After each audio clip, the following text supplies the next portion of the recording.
Smart ईंट भट्ठे से जब्त किए गए अवैध कोयले मामले पर आखिरकार गिरफ्तारी कब? 40 लाख के इस लावारिस कोयले का मालिक कौन?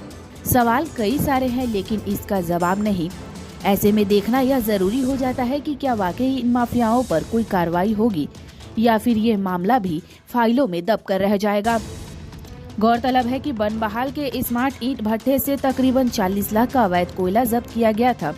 इस ईंट भट्ठे के खिलाफ शिकायत भी हुई है, लेकिन अफसोस कि इस कोयले को इस ईंट भट्ठे में लाकर अवैध तरीके से रखने वाले लोगों का अब तक कोई पता नहीं चल पा रहा है। अवैध कोयला और बालू को लेकर पश्चिम बंगाल की सरकार ममता बनर्जी के द्वारा लगातार सख्ती बरतने की बात कही तो जाती है, लेकिन इसके बावजूद भी एक के बाद एक जिले में माफियाओं के काले कारनामे सामने आते हैं। কিছু জিনিস ইমিডিয়েট ইউ টেক কেয়ার, হয়তো তুমি চেষ্টা করো, কিন্তু local police is not helping. সবাইকে বলছি না, আমি একাংশ পলিটিক্যাল নেতাদের নামে সবাই বদনাম করে বেশি। 5 টাকা খেলে 500 টাকা বলে দেয় চোর, কিন্তু পলিটিক্যাল নেতারা টাকা খাওয়ার আগে 10 বার ভাবে জনগণের টাকা খাওয়া কি উচিত। তাদের নিজস্ব একটা দায়বদ্ধতাও থাকে, কিন্তু লোয়ার লেভেলে কিছু অফিসার্স, কিছু কর্মী যারা এই গভর্নমেন্টকে ভালোবাসে না, এবং তোমার পুলিশেরও কিছু লোক, তারা টাকা খেয়ে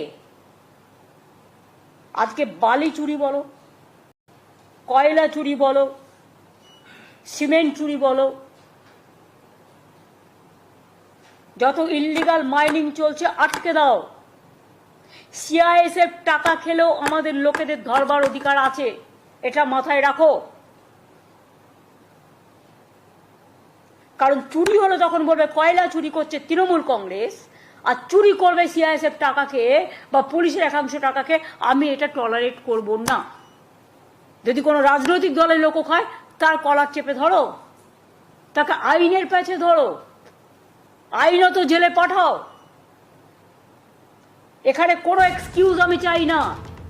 सूत्रों की माने तो इन ईंट भट्टों के ज्यादातर मालिक बौला, छोड़ा और आसपास के इलाके के ही है, और बताया ये भी जा रहा है कि राजनेताओं के बलबूते कुछ माफियाओं का इलाके में एक तरफा राज चलता है। आखिर किन राजनीतिक दलों के संरक्षण में ये माफिया फल फूल रहे हैं? वहीं इसको लेकर भाजपा नेता बेनुधर मंडल ने प्रशासन और तृणमूल कांग्रेस को जिम्मेदार ठहराया। আমরা আপনার মিডিয়ার মাধ্যমে শুনেছি এবং দেখেছি গত 13 তারিখ থেকে একটা কয়লা উদ্ধার হয়েছে, সেটা স্মার্ট ইট ভাটা, এবং 13 তারিখ থেকে 15 তারিখ পর্যন্ত ওই কয়লাটা বাজেয়াপ্ত করতে সময় লেগেছে এই প্রশাসনের।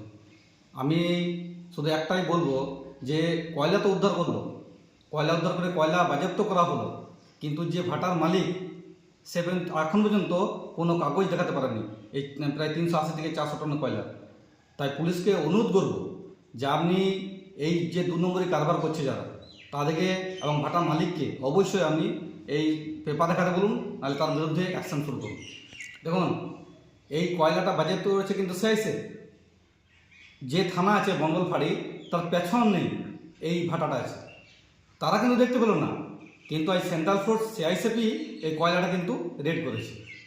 আজ সিআইএসএফের জন্যই আজ কয়লাটা কিন্তু বাজেয়াপ্ত করা হলো। আমি প্রশাসনকেও বলবো এবং লোকাল যারা টিএমসির নেতা আছে তারাও এই সঙ্গে যুক্ত, তাদেরকেও বলবো যে তারা থেকে অনুরোধ করছি, এইভাবে কিন্তু কয়লা যদি 2 নম্বরভাবে সব জায়গায় চলতে শুরু হয়, তাহলে যে কোল ইন্ডিয়ার যে আমাদের সংস্থা, সেটা আস্তে আস্তে কিন্তু শেষের দিকে চলে যাবে। দেখুন, প্রশ্ন একটাই, পুলিশ কি জানেন না যে ওখানে 400 টন কয়লা আছে? সব জানে, যেন তারা অবুঝের মতন বসে আছে। কারণ কি, সিআইএসএফ রেড করলো বলেই আজকে কিন্তু আজ প্রত্যেকটা মানুষ জানতে পারলো যে এখানে 400 টন মতন কয়লা আছে। এর আগেও ওখানে কয়লা ছিল, পুলিশ সব জানে। কারণ কি পুলিশ অ্যারেস্ট করছে না? কারণ কি? কারণ প্রশ্ন এটাই আমি প্রশ্ন করবো পুলিশকে, যে কেন অ্যারেস্ট করছেন না? এতদিন কয়লা রাখা হয়েছে, কয়লাটা আজকে ওঠেনি। 400 টন কয়লা একদিন ওঠেনি। 400 টন কয়লাটা হয়তো 15 দিনের মতো বা 10 দিন লেগেছে জমা হতে। পুলিশ এখন পর্যন্ত ভাটার মালিককে কেন অ্যাকশন শুরু করলো না? ভাটার মালিক কেন অ্যারেস্ট করলো না? তাদের এগেন্সটে কেন কেস করলো না? এটা আমি পুলিশকে প্রশ্ন করতে চাই। অবশ্যই শাসক দলটা কার এখানে? এমএলএ কে এখানকার? টিএমসি। এমপি কে? টিএমসি। তারা জানবেন না? প্রধান কে এখানকার? টিএমসি। পঞ্চায়েত কে এখানকার? টিএমসি। তারা জানবে না যে এখানে এত কয়লা জমায়েত হয়েছে। আমরা দেখলাম অনেক জায়গায় এই কিছুদিন আগে আমরা দেখলাম লাউদোয়াত টন টন কয়লা পড়েছিল, আমাদের এখানকার যে বিজেপি কার্যকর্তা আছে সে তুলে ধরলো, আজ ওখানে কয়লা উঠে তুলতে বাধ্য হলো। সেম সব জায়গাতেই হচ্ছে।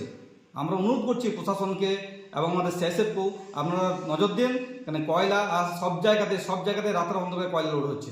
এটা খুব জলদির মধ্যে বন্ধ করুন, নাহলে কিন্তু আমরা দীর্ঘ আন্দোলনে যাব। আপনার নাম পরিচয়? আমার নাম হচ্ছে বেনুধর মণ্ডল, পাণ্ডসা মণ্ডল 2 এর সভাপতি।